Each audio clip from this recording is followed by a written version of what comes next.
എങ്ങനെ തോന്നി? നന്നായി പാടിയോ? കുഴപ്പമില്ലായിരുന്നുള്ളൂ. പക്ഷെ അടിപൊളിയായിരുന്നില്ലേ?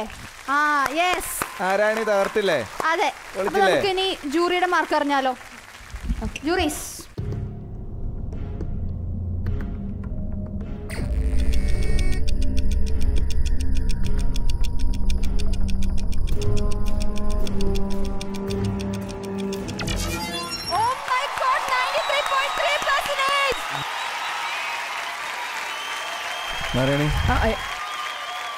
ഇതെനിക്ക് പറയാനുള്ള അധികാരമാണ്. എൻ്റെ പാട്ടാണ് പാടിയത്.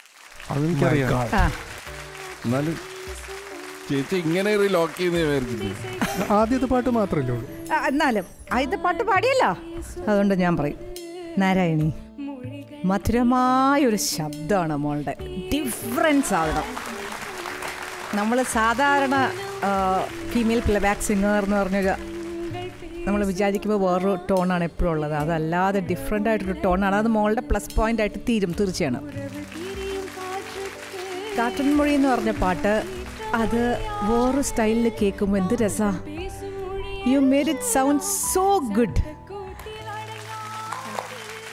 എനിക്ക് മനസ്സിലൊരു കാര്യം തോന്നിയത് എന്താണെന്ന് വെച്ചാൽ, ഇവിടെ ഈ ചെറിയൊരു ഗ്രൂമിങ് മതി. ചെറുതായിട്ട് നമ്മൾ ഡയമണ്ടൊക്കെ ഇത് ചെയ്യണ പോലെ ഒന്ന് ചെയ്തെടുത്താൽ വേറൊരു ലെവലിൽ എത്താവുന്നൊരു സിംഗറാണ്. എനിക്ക് ഭയങ്കര ഇഷ്ടമായി.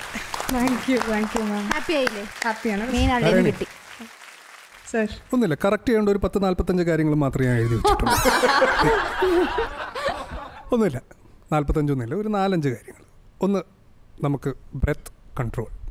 Okay, you have a beautiful voice. അത് അപ്പീലില്ല. ഓക്കെ, പ്രത്യേകിച്ച് എനിക്കത് അതിൻ്റെ ഒരു വേഴ്സറ്റാലിറ്റി മനസ്സിലായത് ആ ഫസ്റ്റ് സോങ് നിന്ന് സെക്കൻഡ് സോങ്ങിലേക്ക് ഷിഫ്റ്റ് ചെയ്തപ്പോഴാണ്. ആ ത്രോ മാറി, പിന്നെ സെക്കൻഡ് സോങ് നിന്ന് തേർഡ് സോങ്ങിലേക്ക് ഷിഫ്റ്റ് ചെയ്തപ്പോൾ പിന്നെ ഒരു രക്ഷയില്ല. എനിക്കാണെങ്കിൽ ആ തേർഡ് സോങ് ഭയങ്കര ഇഷ്ടമുള്ളൊരു പാട്ടുമാണ്. ആദ്യം തന്നെ നെർവസ്നെസ് മാറ്റാം. കുറച്ച് പേടിയുണ്ടായിരുന്നു അല്ലേ? കുറച്ചധികം പേടിയുണ്ടായിരുന്നു അല്ലേ? അപ്പോൾ മനസ്സിലാക്കേണ്ട ഒരു കാര്യം എന്ന് വെച്ചാൽ, ഈ നെർവസ്നെസ് പേടി എന്ന് പറയുന്ന സംഭവമാണ് ഒരു കണ്ടസ്റ്റൻറ്റിൻ്റെ പെർഫോമൻസ് ഒക്കെ നശിപ്പിച്ച് കളയുന്നത്.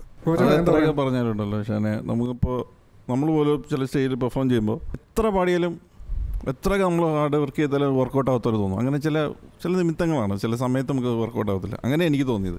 നാരായണി ഒരു പുലി സിംഗറാണ്. ഓക്കെ, നാരായണി ആയ ഈ പുലിക്ക് പുലിമേടയിലേക്ക് സ്വാഗതം.